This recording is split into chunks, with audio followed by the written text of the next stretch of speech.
Abri os meus lábios ao Senhor e a minha boca anunciará o vosso louvor. Olá, minha irmã, meu irmão, louvado seja nosso Deus. Estamos iniciando mais um programa Vivendo a Palavra com Francisco Júnior. É muito bom ver você perseverando, estando aqui conosco todos os dias.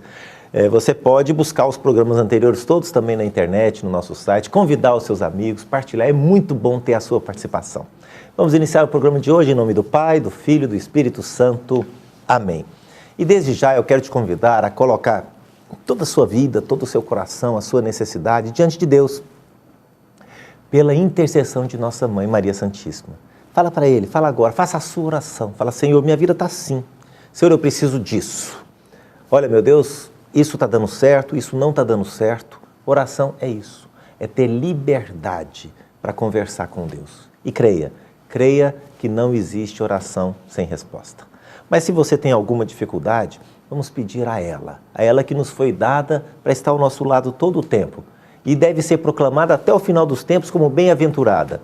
Vamos convidar a nossa Mãe Maria Santíssima para que interceda e para que apresse Jesus, apresse de Jesus todas as graças que Ele tem reservado para você. Mãezinha querida, intercedei por nós e de forma muito especial pelo nosso irmão, pela nossa irmã, que seja pela televisão, pela internet ou pela rádio, nos acompanhe agora.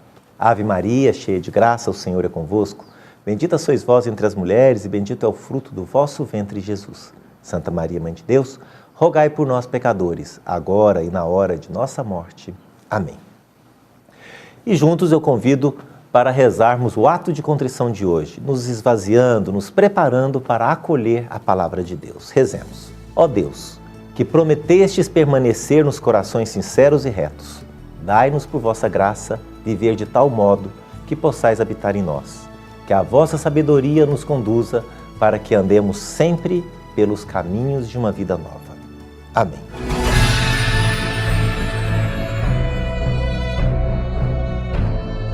Durante toda a semana estamos pedindo a graça de aprender a transmitir a alegria do encontro com o Senhor. Hoje, eu te convido a pedirmos a graça de reconhecer que Jesus é o primeiro e maior evangelizador. Ele foi enviado por Deus para que, com alegria, nos tornemos missionários para proclamar o Evangelho e, nele, a boa nova da dignidade humana, da vida, da família, do trabalho, da ciência e da solidariedade com a criação. Contemplando e experimentando tudo isso, rezemos juntos o Salmo 66. Que Deus nos dê a sua graça e a sua bênção, e sua face resplandeça sobre nós. Que na terra se conheça o seu caminho e a sua salvação entre os povos. Senhor, dai-nos a graça de saber esperar com humildade a ação do Espírito Santo. Agora nos preparando para escutar, acolher e vivenciar a palavra de Deus que será lida, proclamada e pregada para cada um de nós. Para que a palavra de Deus caia em nosso coração, nos convença e nos coloque numa nova direção, a direção que o Senhor quer, vamos juntos clamar o Espírito Santo de Deus, a graça, a unção e a força do Espírito Santo. Rezemos juntos. Vinde, Espírito Santo, enchei os corações dos vossos fiéis e acendei neles o fogo do vosso amor. Enviai o vosso Espírito e tudo será criado e renovareis a face da terra. Oremos. Ó Deus, que instruístes os corações dos vossos fiéis com a luz do Espírito Santo, fazei que apreciemos retamente todas as coisas, segundo o mesmo Espírito, e gozemos sempre de sua consolação. Por Cristo, Senhor nosso. Amém. Eu gostaria, nesse momento, de saudar tanto Francisco Júnior, apresentador deste programa, bem como os telespectadores. Eu sou leiga, participo da paróquia São Paulo Apóstolo, presidente da Associação Servo de Deus. Meu nome é Marisete Martins Nunes do Nascimento. E hoje nós vamos meditar sobre o Evangelho de Jesus Cristo, segundo São Marcos, no capítulo 9, versículo de 30 a 37. Tendo partido dali, atravessaram a Galileia. Não queria, porém, que ninguém o soubesse. E ensinava os seus discípulos: o Filho do Homem será entregue nas mãos dos homens, e o matarão, e ressuscitará 3 dias depois de sua morte. Mas não entendiam essas palavras e tinham medo de perguntar. Em seguida, voltaram para Cafarnaum. Quando já estava em casa, Jesus perguntou-lhes: de que faláveis pelo caminho? Mas eles calaram-se, porque pelo caminho haviam discutido entre si qual deles seria o maior. Sentando-se, chamou os 12 e disse-lhes: se alguém quer ser o primeiro, seja o último de todos e o servo de todos. E tomando o menino, colocou-o no meio deles, abraçou-o e disse-lhes: todo o que recebe um destes pequeninos em meu nome, a mim é que recebe. E todo o que recebe a mim, não me recebe, mas aquele que me enviou. Palavra da salvação. Glória a vós, Senhor. Ao meditar este evangelho, nós vamos verificar primeiro que Jesus, ao falar da sua morte e da sua ressurreição aos seus discípulos, ele mostra a necessidade de uma entrega total e de morte para este mundo, para que tenhamos a vida plena após a ressurreição. E os discípulos, tão limitados a este mundo, a esta vida, nada entendiam. E enquanto caminhavam, em lugar de meditar quanto à necessidade da nossa entrega e morte para o mundo, discutiam entre si qual deles seriam o primeiro no reino dos céus. E naquele momento, Jesus, diante daquela discussão, Jesus nem criticou, Jesus apenas disse: se alguém quer ser o primeiro, o caminho é que seja o último de todos e o servo de todos. Ele quis dizer, se alguém quer ser o primeiro, que seja o primeiro em servir, que seja o primeiro em trabalhar pelo reino de Deus, que seja o primeiro a dar o seu lugar para que os outros fiquem na sua frente. É importante nós meditarmos no mundo hoje. Existe tanta preocupação de ser primeiro, tanta preocupação a competição, a estar na frente, a ganhar. E o Evangelho hoje vem nos alertar. Quem quer ser o primeiro, que seja o último. Que não se importe em estar no último lugar, em servir a todos, para que passem na frente e para que sejam servidos por aquele que quer ser o primeiro. No reino dos céus é bem diferente daqui. Lá, o primeiro é o servo de todos. Lá, o primeiro é o que fica por último. E, dando continuidade, Jesus mostrou um menino. Ele colocou uma criança ali perto do seu colo e disse: todo que recebe um destes meninos em meu nome, a mim é que recebe. Toda vez que você dá atenção a alguém que não tem o que lhe der em troca, você recebe Jesus Cristo. Você recebe o retorno de Jesus e não daquela pessoa, porque ela não tem com que lhe retornar. Toda vez que você recebe um pobre, uma pessoa que não tem com que te pagar e lhe dá atenção e atende às suas necessidades, você recebe a Jesus. E ele diz ainda: não me recebe, mas recebe aquele que me enviou.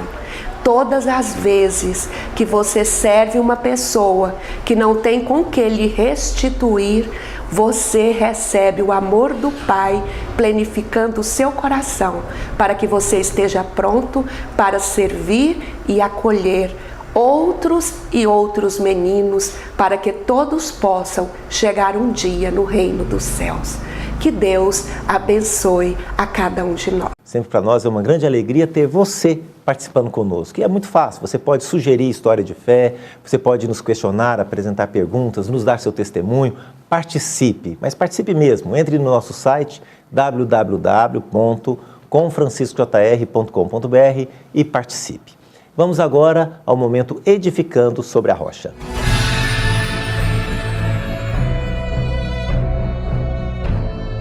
E no programa de hoje nós acolhemos a pergunta da dona Nilda, do setor Coimbra, que pergunta assim: Francisco Júnior, a hora santa pode ser feita em casa? Nilda, todo o momento de oração é santo.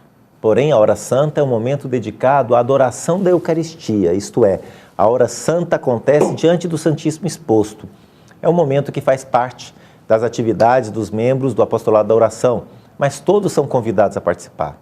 Essa hora surgiu na França, em fins do século XVII, por inspiração de Santa Maria Margarida Alacoque. Essa orientação está no Dicionário da Liturgia, de Gerardo Garcia, página 78. Em suma, você pode promover momentos profundos de oração na sua casa, mas você ter um momento de adoração à Eucaristia, é necessário ter a Eucaristia. Então você precisa se dirigir a uma paróquia, elas têm diversas programações, a hora santa geralmente ela acontece às quintas-feiras nas paróquias, mas você pode acompanhar também, ter momentos de adoração acompanhando a nossa programação na TV Capital, seja pela NET, que você já está ligado agora, ou na televisão aberta, canal 32, ou NET, canal 21. Você pode acompanhar os momentos de adoração, e aí você, em espírito, faz adoração acompanhando pela televisão. Mas a hora santa, especificamente, é muito bom que nós tenhamos esse costume de semanalmente fazê-la. Mas aí o melhor é que seja na paróquia, tá bom? Rezemos agora com Santo Anselmo. Senhor, eu vos peço, despertai em mim um forte interesse pela doutrina católica. Dai-me perseverança na busca da verdade e da justiça, ensinada nas Sagradas Escrituras. Amém. Porque todos nós podemos ser santos.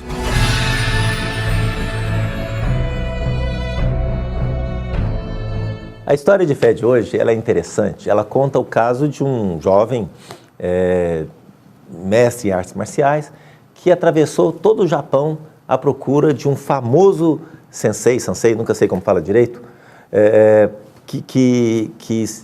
para ser seu mestre. Ao descobrir onde ficava, foi lá, chegou no dojo e disse que queria ser seu aluno. O mestre então lhe perguntou: e qual a sua pretensão? Por que você veio até mim? Falei: eu quero me tornar o melhor de todos, o grande karateka, quero dominar plenamente as artes marciais. Quanto tempo o senhor precisaria para me tornar um grande karateka? O mestre, pela experiência que tinha e pela simplicidade, disse assim: talvez uns 10 anos. E ele então disse: e se eu me esforçar mais que todos, quanto tempo eu consigo? E o mestre respondeu: 20. Não, mas se eu trabalhar de manhã, de tarde, de noite, viver por conta disso, quanto tempo para alcançar esse objetivo? O mestre não vacilou em responder: 30 anos. Ele falou: mas eu não estou entendendo. Quanto mais eu digo ao Senhor que eu vou me esforçar, que eu vou dedicar todo o meu esforço, todo o meu tempo para me tornar um grande karateka, o Senhor fala que o tempo aumenta? E o mestre então respondeu: a resposta é simples. Quando você coloca um olho fixo no seu objetivo, sobra só um para o caminho. E eu confesso que eu fiquei refletindo o que significa isto. O que significa isto?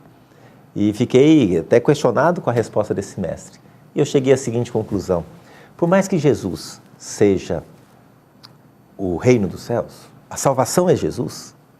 Curiosamente, quando ele se apresentou, ele disse: eu sou o caminho, a verdade e o caminho. Não se chega ao destino sem viver intensamente o meio, o caminho. Existem aqueles que dizem: o que vale são os fins, não os meios. Então você pode chegar aos fins de qualquer jeito. Não. Os meios são tão importantes quanto os fins. De nada adianta eu querer apenas o resultado. É necessário que eu saiba fazer o caminho da forma certa. E eu não preciso esperar o resultado para me alegrar. No próprio caminho eu já me alegro. No próprio caminho eu já me realizo.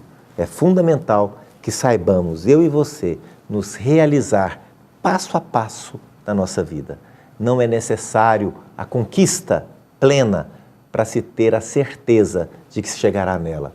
O caminho, cada passo, é uma parte dessa conquista. Se eu desprezo o caminho e vou direto para o final, eu desprezei também toda a história que me deu condição de alcançar o objetivo. Pensa um pouco sobre isso e entenda. Jesus fez questão de dizer que Ele é o caminho, a verdade e a vida. A cada dia. Se eu quero ser faixa preta, a faixa branca, a faixa amarela, a faixa verde, todas elas têm a sua importância e deve, passo a passo, contribuir para a nossa vida. Se eu quero ser o que for, um bom profissional, que eu seja antes um bom aluno, um bom estudante. Se eu quero ser um bom marido, que eu saiba ser também um bom namorado, um bom noivo, um bom marido, um bom pai. Em cada situação da minha vida, que saibamos viver intensamente todas as etapas, para ao chegar o final possamos olhar para trás e perceber que cumprimos todo o caminho da forma que devia ser. Salvai-nos, Senhor, quando velamos, guardai-nos também quando dormimos. Nossa mente vigie com Cristo, nosso corpo repousa em sua paz. Fique com Deus, em nome do Pai, do Filho e do Espírito Santo. Amém.